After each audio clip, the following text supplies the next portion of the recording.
Mereka itu sengaja bikin kuburan palsu di tengah daerah agar mengakui kalau nenek moyang sudah datang duluan di tempat itu gitu loh. Mereka lah yang paling daerah. Padahal jong. Ya kayak ini, kayak Nabi Hud itu. Mungkin teman-teman kan dengar ceritanya Nabi Hud bangun di dalam gua itu kan. Itu kan orang Yaman sendiri kan ngirim surat ke Tarim. Jangan kamu bawa-bawa Yaman demi untuk mendapatkan pundi-pundi uang, mengatasnamakan Yaman. Nabi Hud bangun segala macam, itu cerita yang nggak benar. Ditegur langsung. Karena bukan dia aja orang Yaman soalnya. Jadi sekarang yang namanya Nabi Hud itu udah rungkat. Sudah nggak pernah lagi mereka menggembong-gembongkan Nabi Hud itu. Nabi Hud kan orang Yaman sendiri bilang bukan kuburannya di Yaman. Dia itu di negeri Syam. Di Irak apa di mana Gus? Lupa nah. Yang terakhir teman-teman, kita nggak pernah cerita palsu di Yaman itu, nggak pernah ada yang namanya Ba'alawi atau menyanjung-nyanjung seperti di Indonesia, nggak ada. Jangankan orang awam ya, orang Baduinya saja kita tanya mereka dibilang pendusta. Gimana itu untuk kita apa? Kita jadikan sebuah dasar untuk benar nasab mereka. Saya tanya Al-Faqih Al-Muqaddam, mana ada orang Yaman kenal, dibilang orang gila malahan. Ada yang bilang kadzab, ada yang bilang majnun.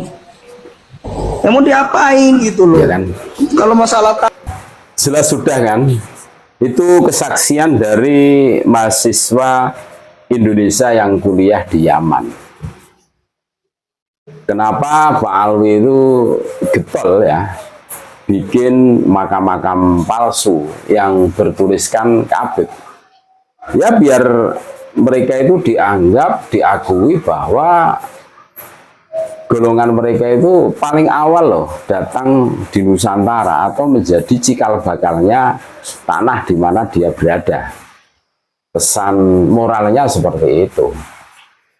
Sebagaimana makam Nabi Hud alaihissalam yang diklaim orang-orang ini berada di Yaman. Dan tentu makam-makam seperti itu berdasarkan lewat mimpi. Ada cahaya yang jatuh dari langit. Nah, terus di situ itu ditandai, terus dibangunlah sebuah makam. Ya sebagaimana di Nusantara. Bagaimana seorang LBY di dalam bukunya Cahaya dari Nusantara ya, yang mengarang tangan kanannya dia, mengatakan menemukan makam kuno itu berdasarkan mimpi saudari-saudari. Dan mengisbat suatu makam atau mengisbat nasab dengan berdasarkan mimpi itu tidak boleh, tidak sikoh itu. Nah, ini salah satu strategi Bani Pak Alwi untuk menghegemoni, menguasai Nusantara. Makanya mereka bikinlah makam-makam palsu seluruh seantero Nusantara, bertebaran, bertuliskan Kabib. Yang mendominasi keadaan adalah bin Yahya. Jadi jelas aktor intelektualnya itu siapa. Dan kita semua tahu bin Yahya itu marganya siapa. Jadi kalau kami dikatakan hoax, fitnah, silahkan di cross check di lapangan. Kami tidak mau bahas sesuatu yang di situ itu menyesatkan. Yang kami bahas ini sesuai dengan fakta.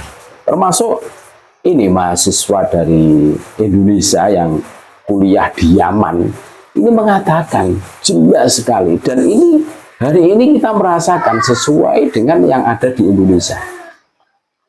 Bahkan dalam level tertentu mahasiswa dari Yaman ini bertanya kepada orang-orang Yaman, bahkan orang-orang Badui yang tahu sejarah tentang Faqih Muqaddam, mereka menjawabnya majnun, itu majnun, kadzab, itu ngeri kan, ngeri. Yang katanya Habib itu bisa mi'raj 70 kali itu kan.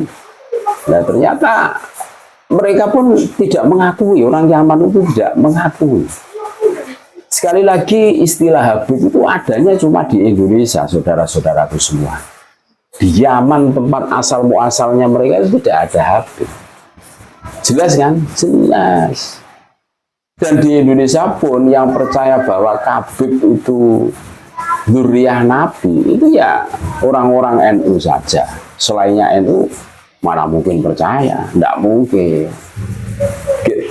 Terus orang-orang yang tidak percaya Khabib dzurriyyah Nabi itu masuk neraka. Ya nanti dulu lah kalau berbicara seperti itu. Urusan neraka surga itu urusan Tuhan, bukan urusan kita. Logikanya seperti itu. Kita berbicara tentang objektivitas, tentang fakta bahwa di Yaman dari pengakuan mahasiswa dari Indonesia yang kuliah di sana itu tidak ada istilah Khabib, itu tidak ada. Adanya itu cuma di Indonesia, saudara-saudaraku semua. Di sini adanya itu. Di Arab nggak berani mereka keluar-keluar seperti di sini. Di dalam tubuhannya ada darah suci, ya dipegang. Penjara itu, wah, di sini bebas demokrasi kan.